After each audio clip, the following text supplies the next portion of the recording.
Hey there, my name is Mr. Rodaway. I've been an industrial arts instructor now for 22 years, over 3 different districts and 4 different schools. And due to one of my grad classes, I've been tasked with the opportunity of exploring universal design learning, or more layman's term, designing for the edges, not the average.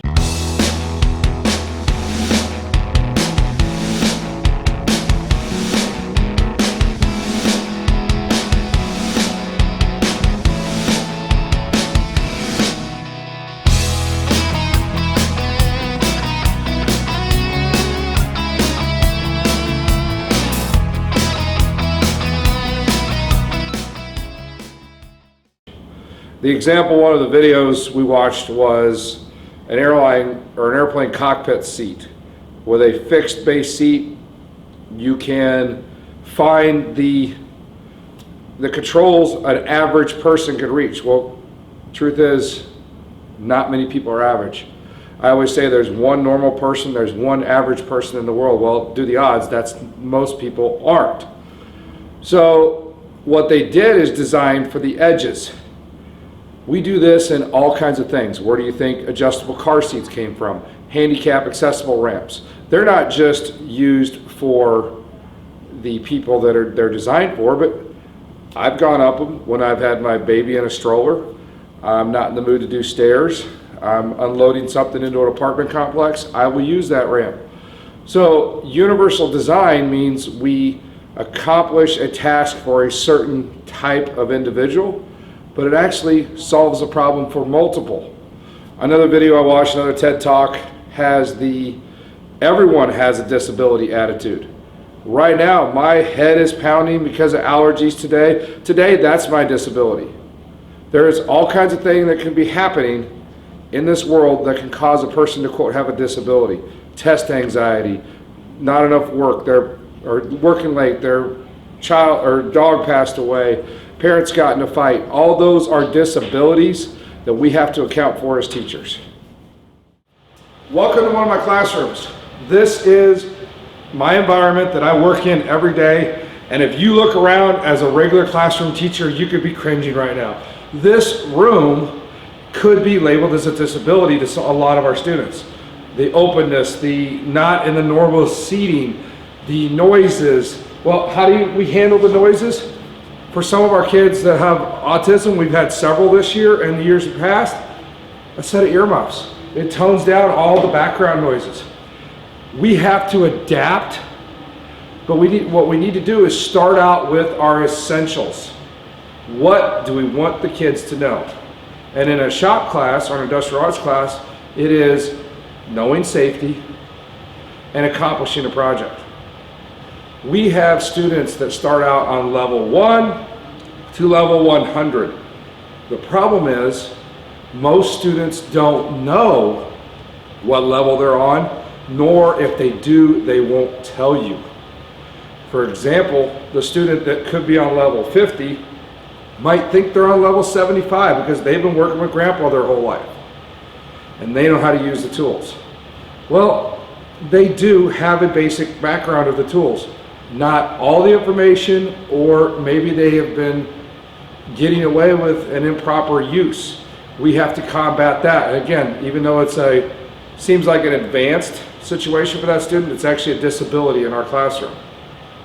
The other thing we might have to deal with, and we just discovered it last week, and I've discovered it years in the past, is these kids are in fear that their disability of not knowing the information is going to hinder them in class. We had a simple concept of drilling 5 holes in a 5x8 board, 5 different size holes, 5 different locations. 2 of the 3 instructors had one of those moments where you could tell this student was super excited about drilling holes. But believe it or not, it tested the measuring skills of the, quote, advanced student. So what we do with our lessons is basically vary them based on students. Well, we had students that got done. We allowed them 2 hours to get it done. We had students that get done in 30 minutes. We asked them to tutor the other students. So we do things in this class based on the edges. The person that knows what they're doing, the person that has no idea what they're doing, and then the most dangerous person in any class, especially a shop class, is the one in the middle that thinks they know what they're doing. The student, oh, that's dangerous in a shop class, but imagine that in an English class or a math class. I know how to do this, I'm not going to listen to the notes. They get home, they're lost, it comes test day, they fail because they thought they knew it. So how can we accommodate the students that think they know it, that actually know it, and the ones that have disabilities because they don't know it, hard of hearing, nervous in class, didn't get a good night's sleep? The key to that is to teach different ways. Offer them opportunities to get the information. I'm not a good note taker. I remembered that from being in school. So the one good thing COVID brought about was video lessons. We have used so many of our video lessons as reviews or makeup. And the kids can pause, write down the information. How else have we adopted this? We have gone to open note tests. And you think, that's got to be crazy. Open note in a shop class? Well, there's one key thing that the kids need to think about is we're on a site that we can lock their answers. Once they hit submit, it's locked. The concept behind that is with a pencil you have an eraser, with a computer you have undo, with a tool or a decision you have uh-oh. Most of the time our mistakes are made or realized after they're made. So what better way of giving them the opportunity is to attempt it, and if they make a mistake, they gotta live with the consequence. Now what we do is we offer them a retake where they can change their answers and they have to get 100%. But we have discovered the first couple of weeks it was, oh, moan and groan, why can't I change my answer? I just missed the one. Well, my answer is I just touched the bit one time. I didn't mean to do that. They start to get the concept. Here we are into week 3 and week 4. We've noticed that less kids have had to do the retake test because they're focusing more on the first test. How are they doing that? We're presenting them with a packet of information. We have them fill it out as we go. Welcome to the other half of my classroom. Where you're actually at, where the camera's at, is where the students were sitting just today, just yesterday, when we went over this tool right here. Imagine in the area of a large master bedroom, we've got 35 kids crowded in here to see what I'm doing on this 12 by 12 tabletop. Well, if you haven't noticed already, we allow the students that have seeing disabilities or the one that's in the back of the room, we have this camera zoomed in right on the tool. Even the kids up front, it's hard to see when I'm operating the tool properly what should be done in the correct case. We're filling out questionnaires as we go. We're asking the students to help each other out if they miss one. Their goal of the class is to listen and get the information. Yes, it is a lot of sit and get. So, how do we combat that? I wish I had some videos in class to tell you, but I'll have to just show you here in class without the students.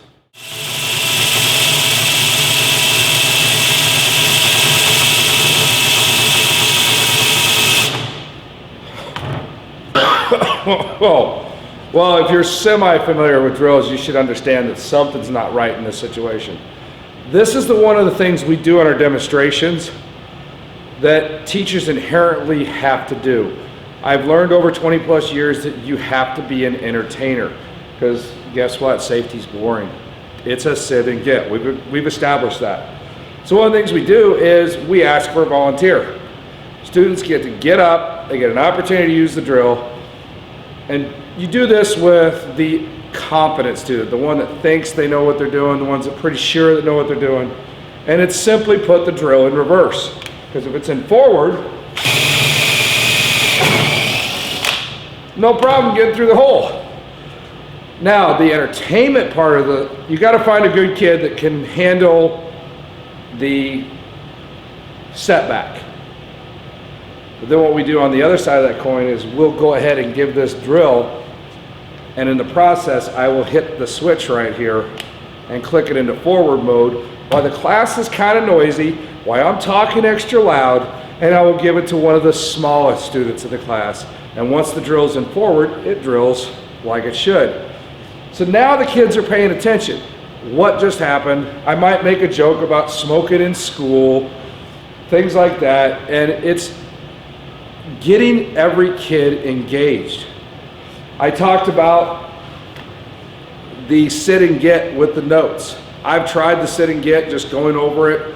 I've learned, again, year 2, 3, 4, real quick, that the students need to be engaged rather than just listening. So filling out a study guide was my answer. Well, about year 5 or 6, I realized that still wasn't enough. They were just copying from their neighbors. So now, especially with the element of digital technology, we actually have them take a picture of their information at the end of the hour.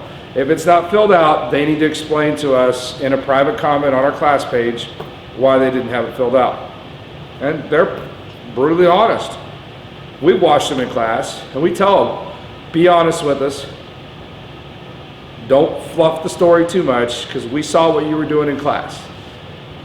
It makes them take ownership to being responsible in class.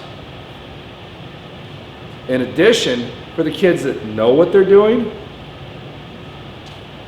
we tell them that if they get 100% on that safety quiz, we're going to give them 10% bonus. That has dramatically improved the note-taking and study guide packets, as we call them, in our class. What has it done for the kid that can't write very quickly, has listening comprehension problems, and it's a legitimate disability? It's not just a lack of, or maybe the kid that has a migraine that day. They are usually more honest with us because of having to turn it in at the end of class. So we then go to an alternate assignment that we offer up to everybody. Again, universal design. I offer this up, an ed puzzle activity with a video of us going over the tool so the kids can get the information at home.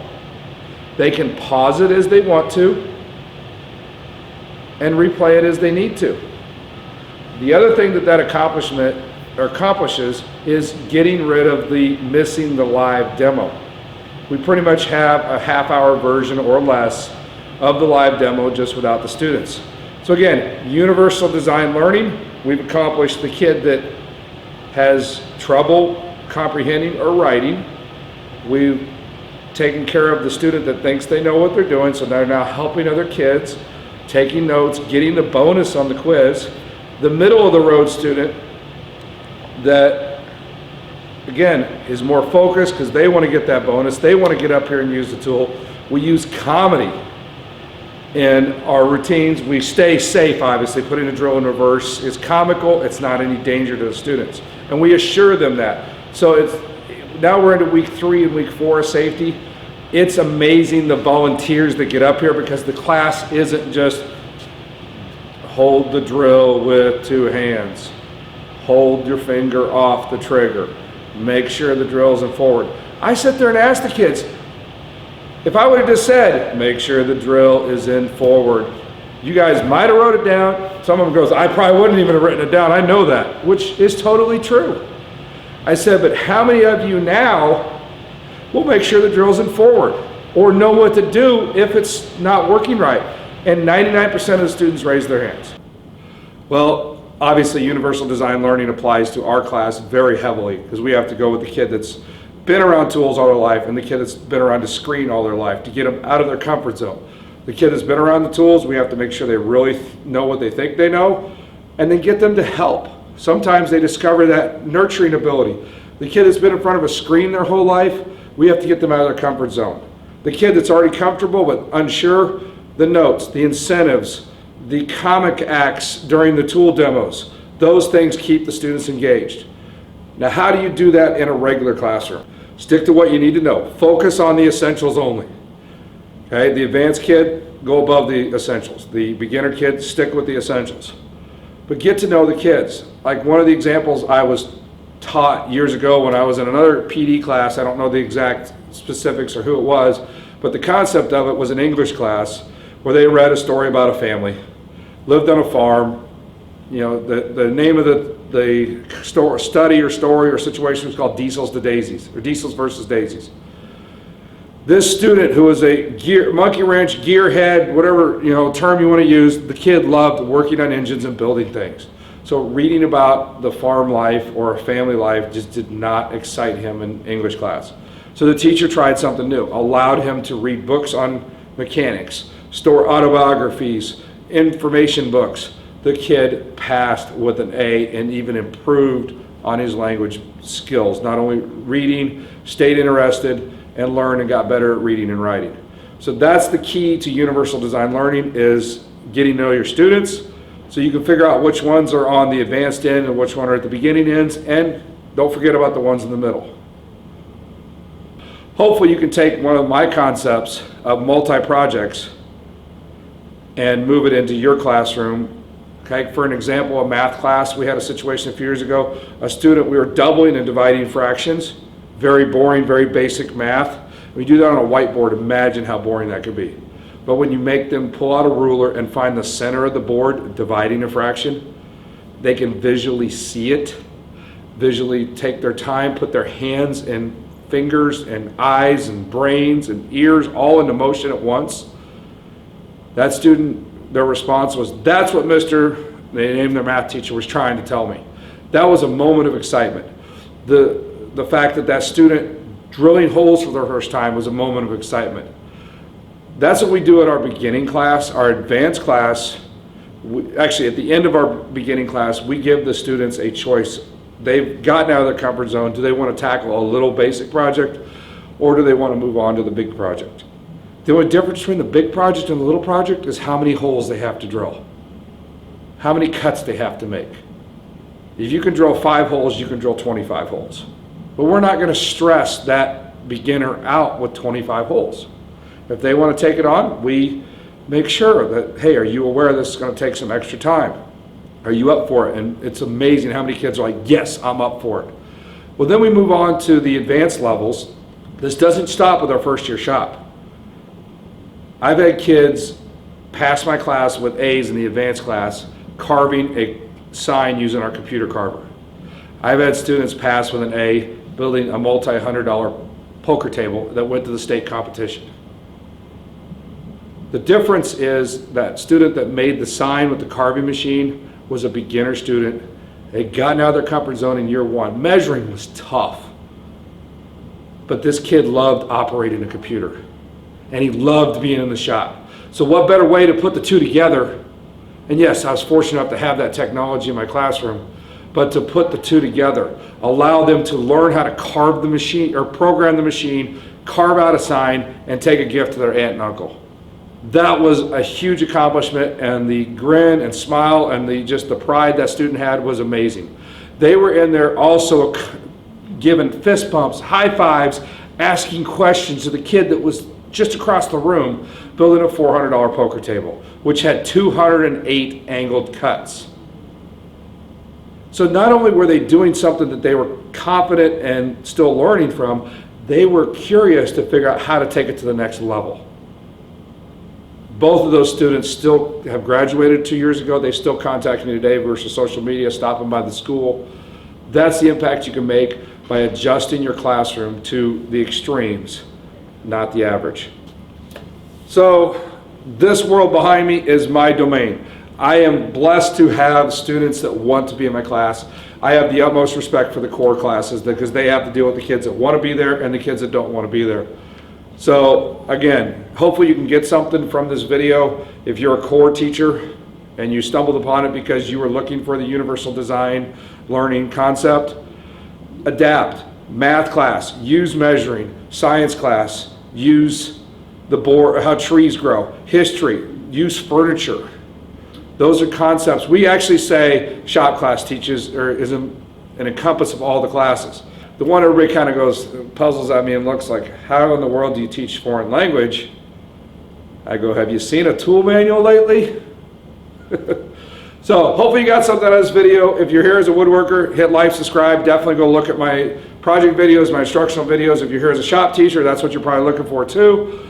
But if you're here as a regular Common Core teacher, hopefully you can adapt your curriculum to these concepts like diesels to daisies and those others I've listed. So normally my catchphrase is go out and make some sawdust, but so this one's about universal design learning. Go out and mold some minds.